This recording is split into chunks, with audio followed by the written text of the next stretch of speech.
depreciating real estate We're actually live. repairs. Huh? We're live. Hello, everyone. How are you Oh my feeling? Lord. Did you guys see me talk? No, I don't think they saw you. I felt you right there. We're bad. I think like out of all the shows, we're the bad ones. Come on. We're the bad children. It's okay, right? It's all okay. It's all for the people, right? So yeah, welcome. Happy Wednesday, guys. And been a couple weeks, but we're back, so we're back. Right. So I missed you guys. I missed you too, Chris. I haven't seen you. I know it's been a few weeks, right? It has. Well, good stuff. So I think we got a pretty exciting show tonight, so I'm excited about it. Hey, so I'm Christopher Bush, financial advisor. I'm Abby, your tax strategist. Boom. And welcome to another episode of the Red Line. So tonight we got a good show. So I'm gonna go ahead and cue our intro. Okay. Get us going.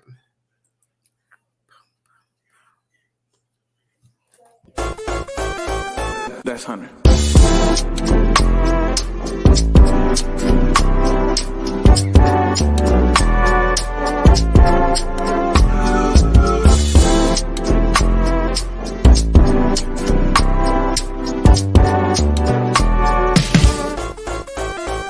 That's 100.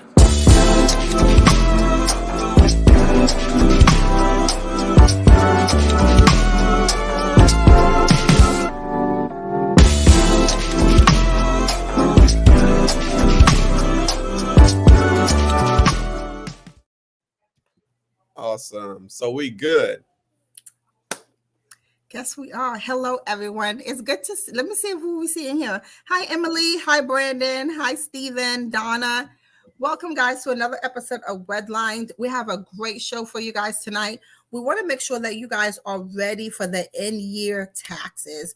I did do the whole month of October where we discussed on Instagram about tax planning, how for you guys to prepare. And Chris and I want to also make sure that you guys here in the Redline are also prepared.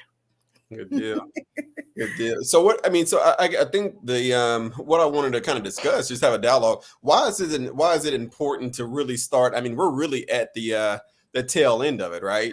So typically I would say tax planning, the beginning of November at the latest, kind of talk to people what they should be doing. Let's take it from a W-2 worker per se, what they should be kind of doing, looking forward, tax planning towards the end of the year, what things can they be doing? And I'll talk about some things, and then we'll kind of go from a business owner standpoint, what should be done also, right? Okay, awesome. Yeah, let's kill it. So let's use you as a W-2 employee. I'm so used to businesses, but on a W-2 perspective, I would say make sure that look at your last paycheck. Make sure that you are paying the right amount of taxes. I know with the W-4, a lot of people in the last couple of years was not paying the right amount of taxes. And that is because of the new W-4. So you want to make sure that you are paying the correct amount of tax. 1, 2, you also want to make sure that take a look at your retirements. If you have put into some 401ks, look into if you did put some into IRAs. You want to make sure that you review these things. W-2s, when it comes to planning, are extremely simple and easy. There's not much. If you're looking at a high tax liability, I usually say for W-2, try to pay a lump sum towards the end of the year on that last paycheck, especially if you try to exempt. Don't exempt at all. You're saying, I guess, explain a little bit more deeper for people. Pay a little bit more towards any, so you're saying go into their HR department and to increase their their elections? Correct. Well, you don't always necessarily need to increase your election. One of the things that you can do is you can actually pay a lump sum. Let's just say I'm looking at a 24% tax rate, or I'm looking at even in the bottom. Let's pull up the tax bracket real quick.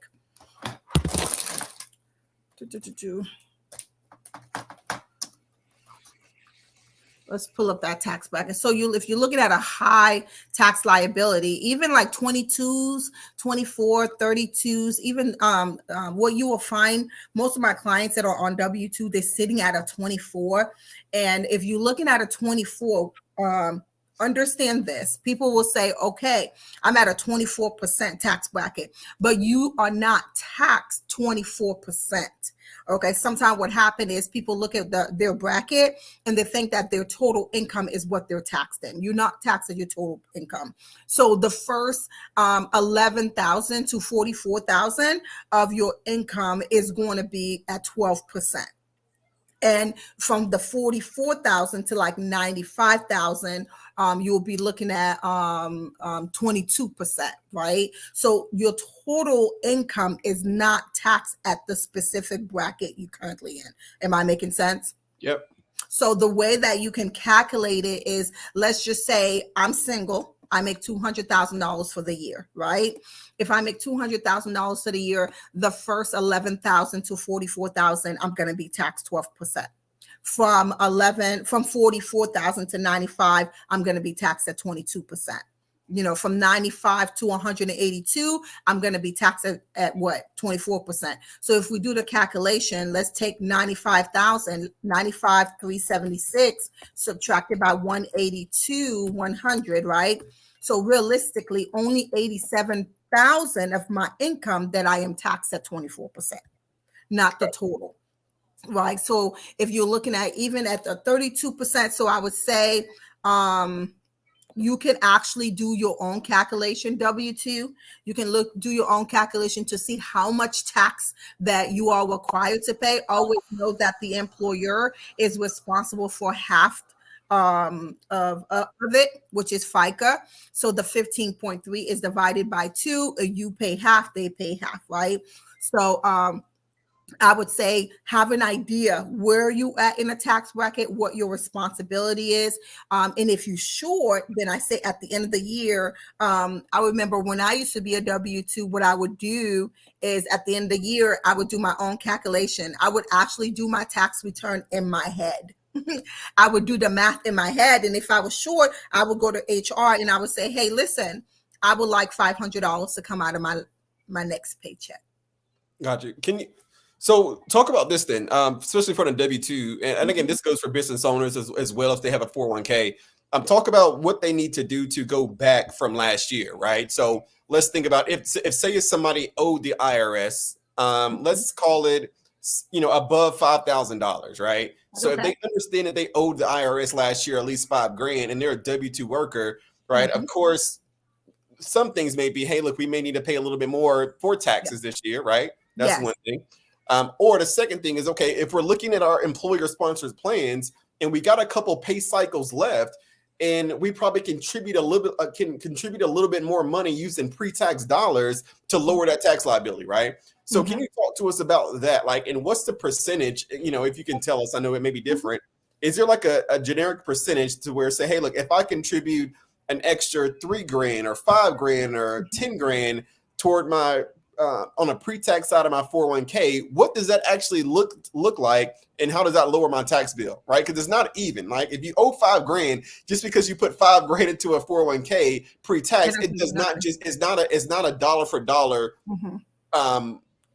decrease, correct? No, it's not. It's not. And so talk about that?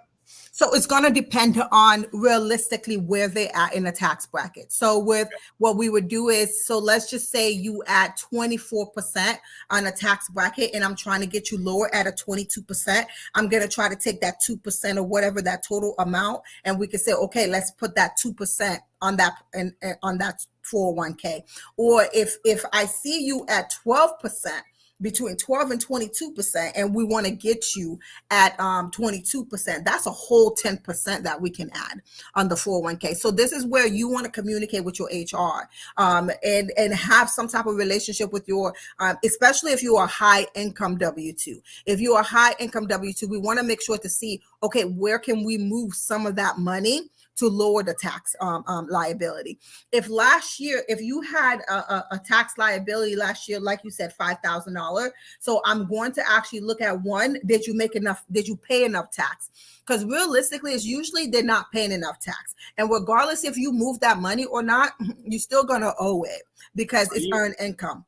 Okay, so you're saying that even if they contributed more to their 401k, that doesn't mean that liability will go away. Correct. The liability doesn't go away because it's the earned, it's the total. So what are we taxed on, right? We tax on net income, not business. What are we taxed on? I hope y'all listen to this, because this is things that are thrown around, but it may not actually work when we actually do it. So this is why. So that's why I'm asking these questions like this. Go ahead. Yeah, no, perfect. So what, when you on W-2, IRS is looking at your gross, right? So if, say for an example, we're looking at 200K and you were responsible to pay like 30,000, right? And you took 5,000, you were responsible to pay 30,000, but you only paid 20,000. So IRS is going to see, okay, that 10,000, that's what you owe me. So this is why too, there's a difference between, this is why you will not ever see me talk about a refund. I'm not in business of having people get a refund. I'm more in the business of, okay, you get all the money up front, and at the end, if you do owe, right, at the end, and usually if you are on a W-2 and you planning, around October, around, I would say September, October, your last W-2 should give you an idea if you're going to owe. Reason why is we're looking at that last quarter. So how do they know? How do they look at a W-2? Maybe look at that gross income. Okay, so what is it? Look at that gross. Yeah. Look at that gross. So let's pull up a W-2. Sorry, I want y'all to get like learning from this. So, and it's not just talk. So, this is important, because some people, okay, I'm looking at the gross. It says numbers and it looks gross because it's not enough money, right? Yeah, but, that's not enough money. Right, so but, if you there is what you call like a taxation calculator.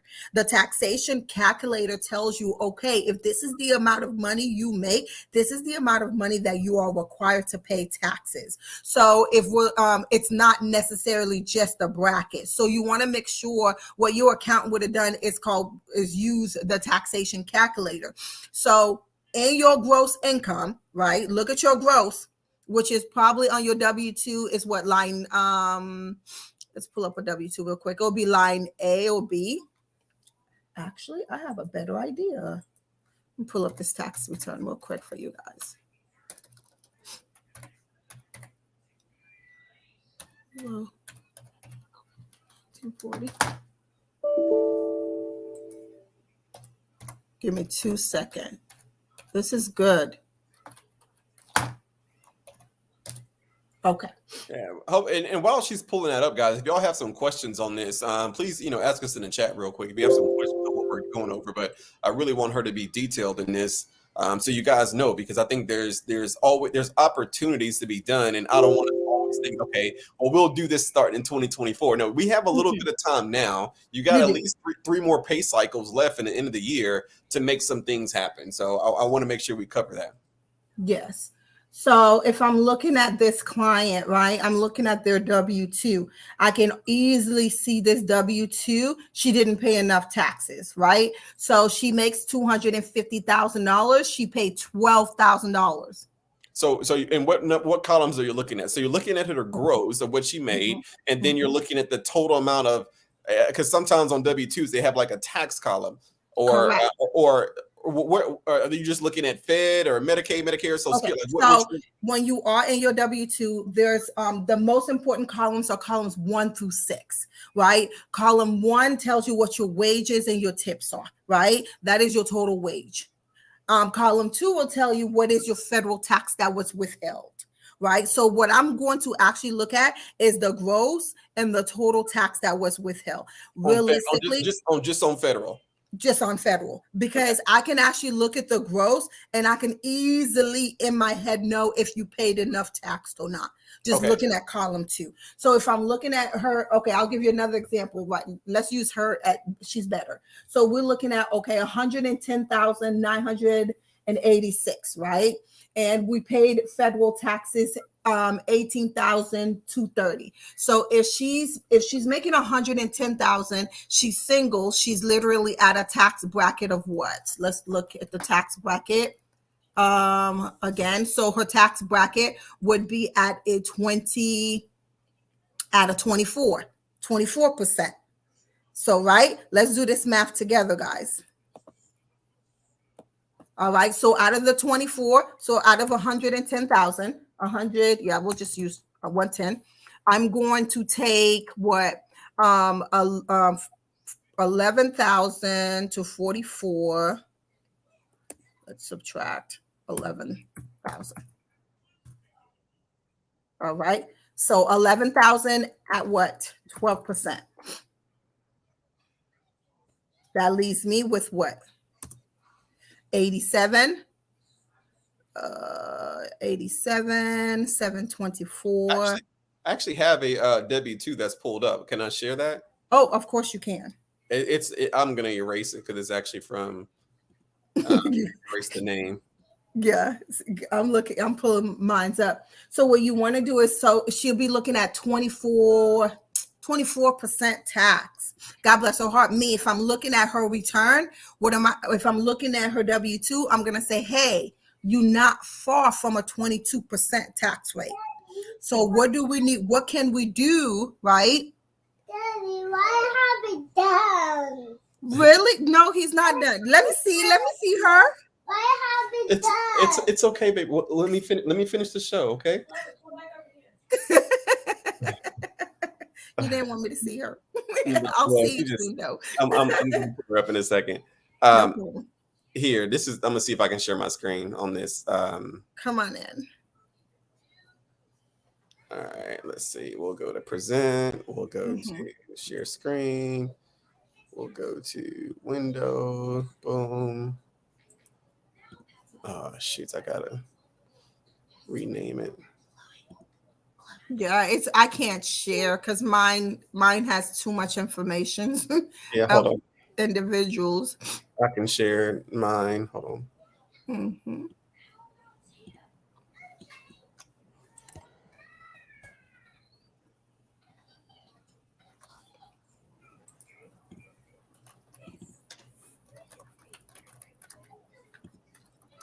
All right, now I can do it. Can you see this? Mm-hmm. All right, so I just erased all the information. I think I erased most of No it. problem. Okay. All right, so here's one here. Right? Can you see all this?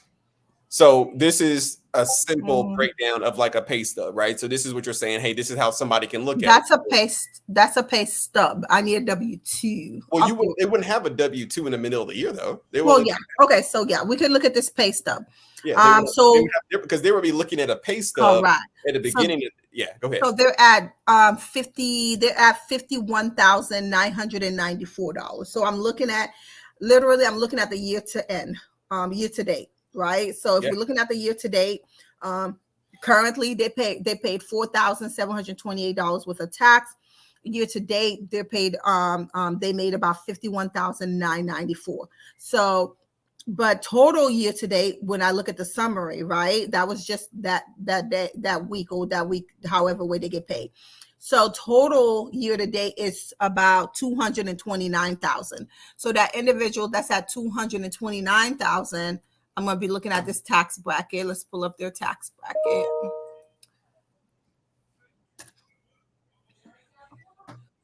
Okay, so there would be, depending on where they're at, if they're single, married, finally jointly. If they are single, we'll probably be looking at, she's at a 32%, right? It's a she. She's at a 32% tax bracket. So we're going to talk about contributing to retirement account. We're going to talk about pay into her health saving.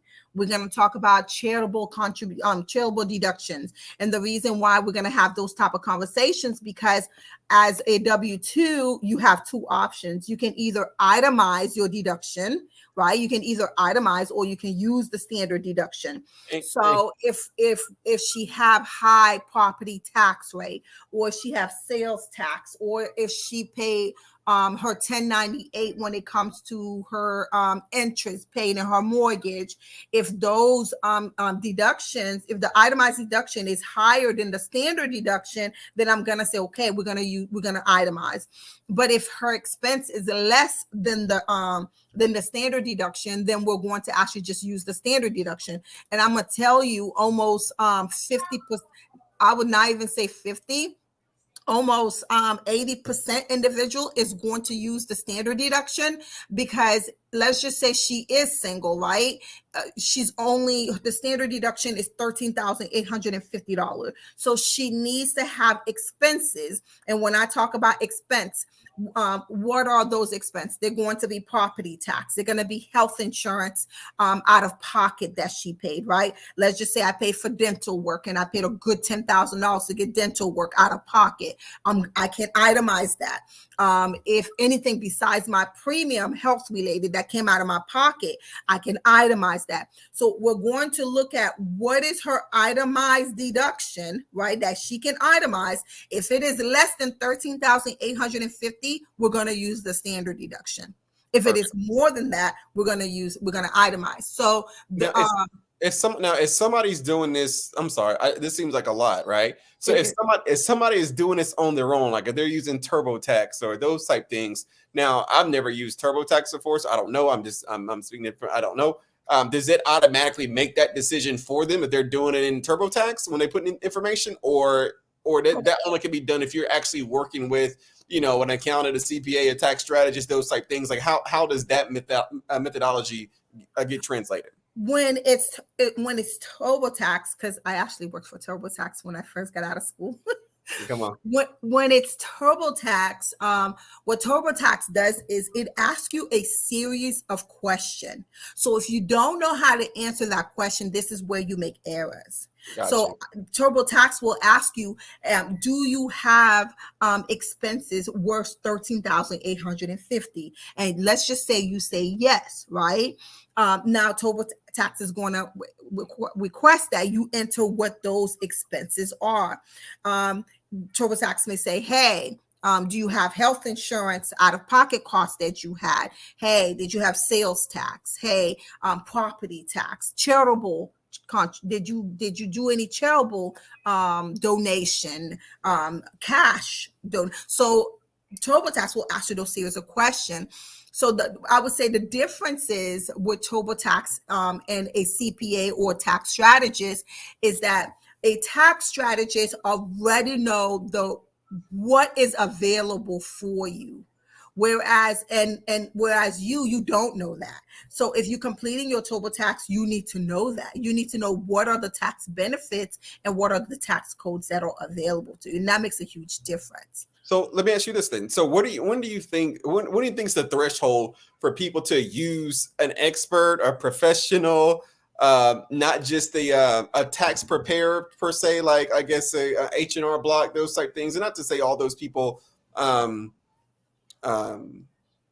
just different. Like, so what do you think the threshold when it comes to income or complexity? Do they need to use the different tiers of tax preparation, right? I mean, because I think, again, that's another thing. Like when should someone, maybe I have a better question. When should somebody have a tax strategist? When should somebody have a tax plan versus, okay, look, I just got a plain W-2. I have a child. I contributed to my 401k. I rent a home. Boom. Do I need to do all that? Or like, can we talk about that part? Oh, of course. I would say leave TurboTax for the college students.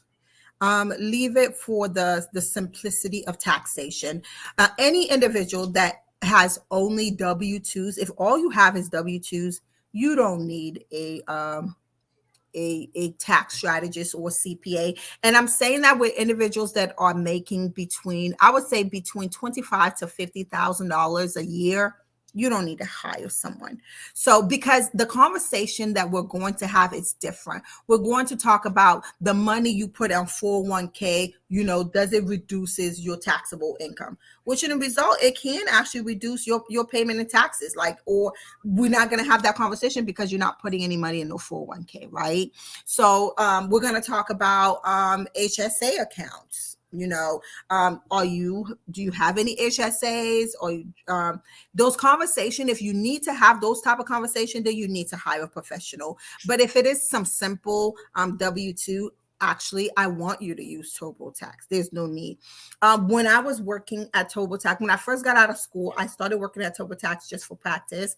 I remember an individual return that was a C Corp. And I personally asked him, what are you doing here? And you know what he said to me? It really, really had a huge effect on me as an accountant. He said to me, he had a trust issue. So, so you'll find a lot of people that do their taxes their own is because they don't have a trust issue. So, I would say for you, having an accountant is like having how long have you had your barber, Christopher? My current one, man, I've actually known him since since high school, all right? So for over 20 years. That's how you have an accountant. Yeah. So having an accountant is like having a good barber. You don't leave a good barber, right? If you go to someone else, it's kind of like you cheating on your barber. Yeah. So I would say for TurboTax, yes, go to Turbo. If you have simple tax return, you want to go to TurboTax. But I do want to go back to my W-2 people. So if you have a high income W-2, you do want to contribute to your retirement, your 401k. You do want to contribute to HSA, right? You want to contribute to HSA to lower your tax liability. You want to look at charitable deduction. You want not charitable deduction, but charitable donations. You do want to look at other things like short-term investments, because the biggest issue with W-2 is when they have high income, they have a high tax liability, and they need to learn to move that money. They need to move. And when I'm talking about moving money, I'm talking about, okay, let's look at, short-term real estate. Let's look at other ways besides just making that money. And because they are the worst, to be honest with you, W-2s get hit the worst. And people would think it's the people that individuals that makes between 60,000 to 200,000 are the one that pays the most in taxation. And here's the reason why. Do you believe a person that makes $44,000 a year is in the same category as someone that makes 95,000? When you say same category, what do you mean by that? Of life financially. Probably, yeah. I mean, because that higher end person is going to still have the expenses, right? So at the end of the day, they're going to be making around the same take home. So you think that I don't think you understand my question is, if I make $44,000 a year and you make $94,000 a year, do you think we're both in the same category of income? No, we're not in the same category of income. No. So then what? But then why should we be taxed the same? Because we are.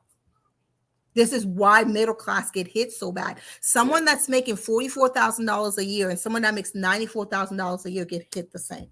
Yeah. As far as percentage. For percentage. Yeah. So for income wise, when I do these tax return, the people that I see that get hit the most is always middle class. It's not the individual that's making 200,000. It's not the individual that makes 500,000.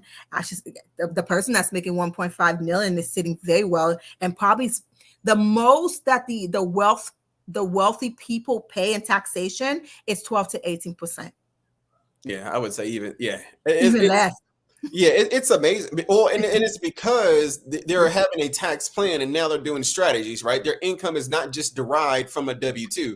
And I think that's what I know we talk about this a lot, and there's a lot of things on the internet about it, but I think that's why it's so important to where, everybody is not meant to be a business owner per se, right? Or be an entrepreneur. However, I think everybody can still have some additional income stream that they have that they can utilize in order to have more favorable tax treatment. I think that's where we have to shift our minds to.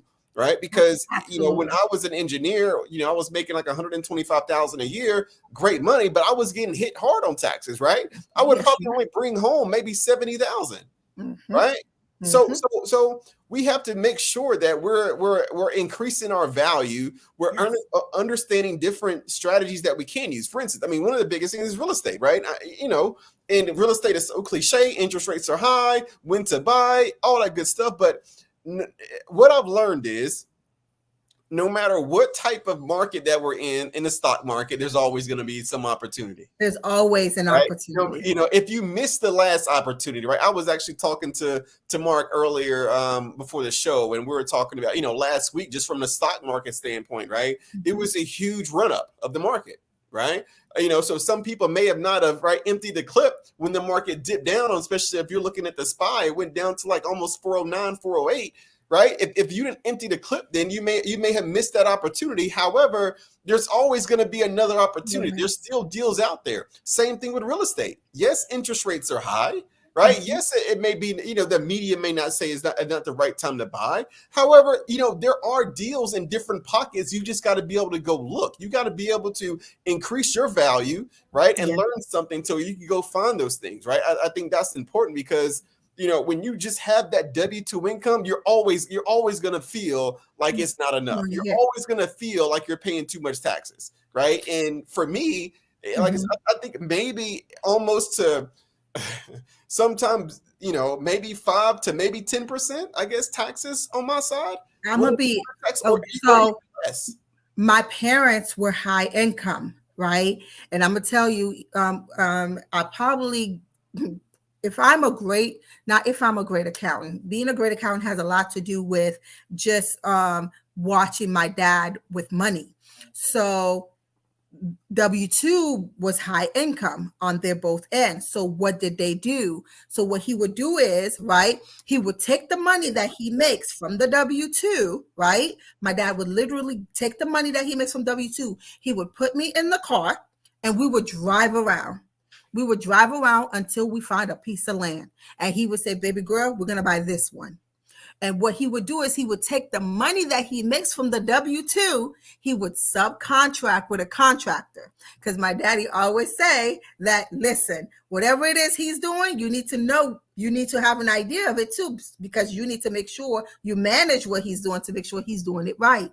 Yeah. So he would subcontract with a contractor, right? If it would take about $200,000 or $300,000 to build that house, what we're doing is we're going to take $100,000 loan and the rest we're going to use out of pocket, right? And we're going to build this house. And we always built every single home that we built it out of pocket. And by the time we finished built the house, that loan was done. So literally, we don't have one rental property under a mortgage. Come on. So what you can do with your W-2 income is use that money, invest it. Use these depreciation, people. You depreciate these rental property, and I kid you not, then you will be in those 10% tax bracket. Then you will be in the 12%. Well, can you talk about how that works, and maybe in forms of, I know this is a broad topic, but it's like a cost segregation analysis, right? Correct. So what I love about the cost segregation is that these rental properties, like let's just say I found a property that was not in good shape, right? So these items or materials that I would be purchasing, I'm depreciating those.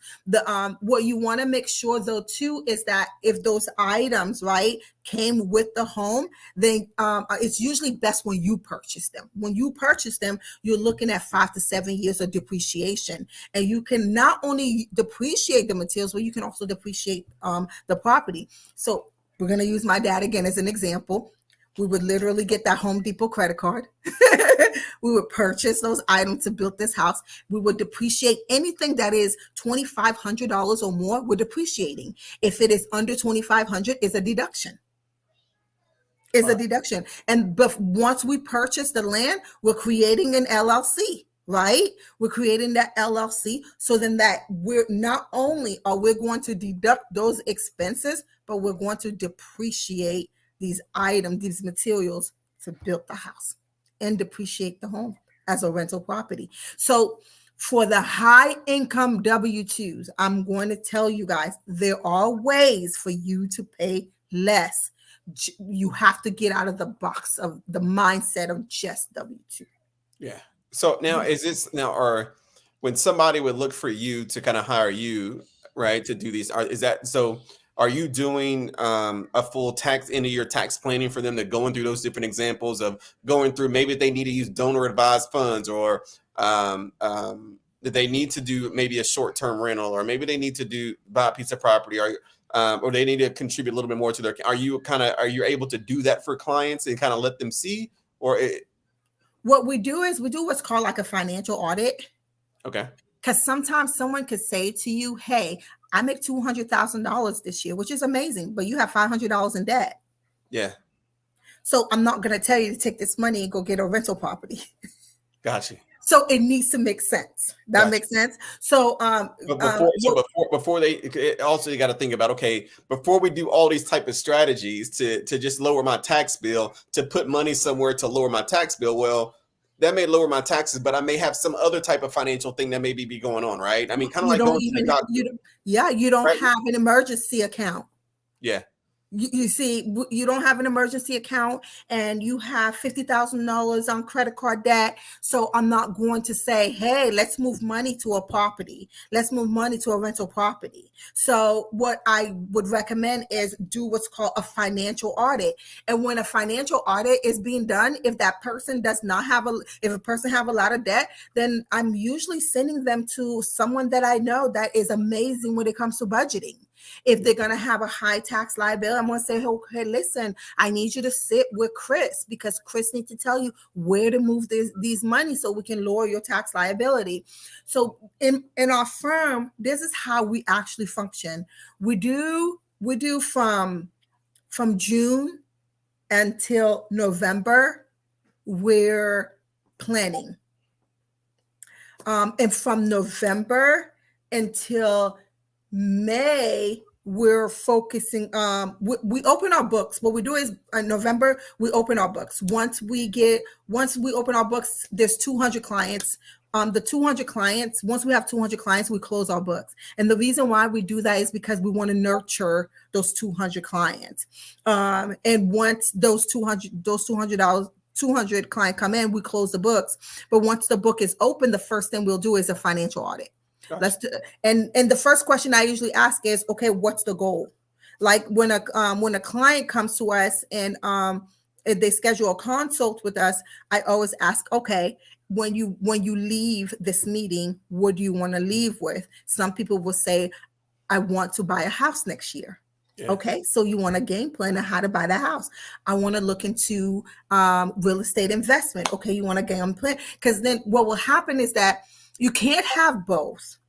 You'll have the person that says, I don't want to pay any taxes, Abby, so I want to use all the deductions that I can, but I also want to get a loan.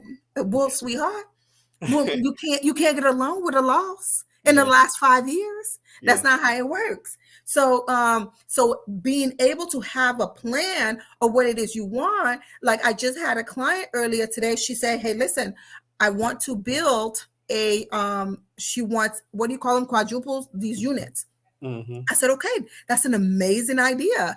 I said, do me a favor, send me your financial review. Let's look at your financials. When I'm looking at your financials, no, you can't. You can't. And I will be the person to say you can't. And it's not that you can't because you don't have the money. You can't because you have this money, but then you've been, the last 5 tax return you had a loss. So then the bank is not, your financials is not sexy enough. Yeah. So you may say, yes, Abby, I don't want to pay a lot of taxes. I had a loss this year, but at the same time, remember you told me you want to buy a house. Yeah. So it needs to make sense. It needs to make sense. That's good stuff. Yeah. Good stuff. I guess I know we talked about a lot today on that, just on that topic on taxes, and I think this is something that's evergreen, guys. And one thing that I would suggest everybody do is, if they are at that income level to where, a couple things, if they're at the income level to where their tax situation is more complex, right? They're just doing more than a 401k, have a child, basic tax return, and they start to save money. Or you're somebody that, okay, well, Chris, I don't have a complex tax return now. However, I want to have a more complex tax return, so I want to do more things. Those are also some questions that you got to start asking, and I'll bring some of these things up on our next few shows, and on how you can start to leverage, right, different revenue streams in real estate, like we just talked about, to get to that next level of having wealth, right? But I think the main thing is that we got to have a great financial plan in the beginning, right? Make sure that we have enough cash savings, because that's another thing. Like, a lot of times these strategies require us to have dry powder on the side. Yeah. Right. If you say, hey, look, I want to lower my taxes, but you don't have you don't have any cash sitting on the sideline because your financial plan isn't there. How can you say, okay, well, let me contribute to this charity to lower my tax bill? Hey, let me contribute a little bit more to my 401k, because now if you needed that money to pay bills, to pay expenses, you can't do those strategies. Right. Yes. And I think that's why, that's why I think this part comes together so well, is because without a great financial plan, right, you cannot, I can't say you cannot, but it's going to be tough to have a great tax plan. It is. Thank you. I'm glad. Okay. I'm so happy you say that, because I don't think people understand that they go together, and there's actually one before the other. Your finance need to be in order before taxation can be in order, right? It's the same thing. Your books needs to be in order for me. If I'm with you and your profit and loss and your balance sheets, right, and we're not balancing, in your retaining earnings is not matching, or whatever. So I have to go back to the books and make it work. It's the same thing. So in order for tax planning to actually work, your financial has to work. Yeah. Your finance, because the only tax planning is just that, tax planning. We're planning to pay less taxes. Financial is your overall lifestyle. And your overall lifestyle affects how you pay taxes. Yeah. Yeah. That's good. That's good. Well, shoot, I think we did well tonight, right? I think hopefully everybody kind of went away with some good nuggets, and we'll kind of start to build on this. But one thing, Abby, like we talked about before, I think having these real world examples too, of showing people, not just us talking to it. So I'm going to commit to doing a better job to making sure I have like the W-2 part that we showed, have that stuff ready, so we can go through some of these scenarios. And I don't have time today, but I will actually go through a tax planning scenario from my side. Okay. In the coming weeks, right? Probably maybe even next week. So I got a program that I can actually show on screen. I can import a past tax return and show you, hey, what does it look like today? What does it look like potentially at the end of the year? And show you some actionable steps of how it can happen. So I want to be able to show that for some clients and for people that are listening out. So looking forward to that. Yeah. What we do is we literally take last year taxes and we update with the current information that we have now. So we can see, okay, what are the tax liability that clients look like? It's kind of like taking your last year number and we're comparing it with this year number. And if we're either at a break even, which is usually good, if we're not at a break even, okay, if we're at a higher because the bracket changed, and understand tax liabilities, they change not only because your income increase. The laws affects them. Who's in office affects them. Who's your new governor affects it. So it's not just income. So you will find this year for 2023, there's going to be a lot of differences because there was a lot of credits in the last 2 to 3 years that are no longer available. Yeah. And we don't get those updates until the end of December. Good stuff. Yeah. All right, guys. I hope you guys really enjoyed your 2023 year-end tax planning. We're going to continue on that because there's so much more to talk about. We want to talk about the different retirement plans that can help you with planning. The different ways to move money in planning. I think this is just the beginning of how the end of the year should look like. Absolutely. So let's do it. All right, then. Awesome. Thank you guys for showing up today. We did miss you guys. I think we missed each other as well, too. I know some of you guys were in my DM and asked, okay, what did you do to Chris? I'm like, I didn't do nothing to Chris. We're gonna be back. We're gonna be back. Why I gotta be the one to do something to you, Chris? You know, because I'm the good one. They know that. Really? Awesome. So thank you guys for showing up. We'll definitely see you guys next Wednesday.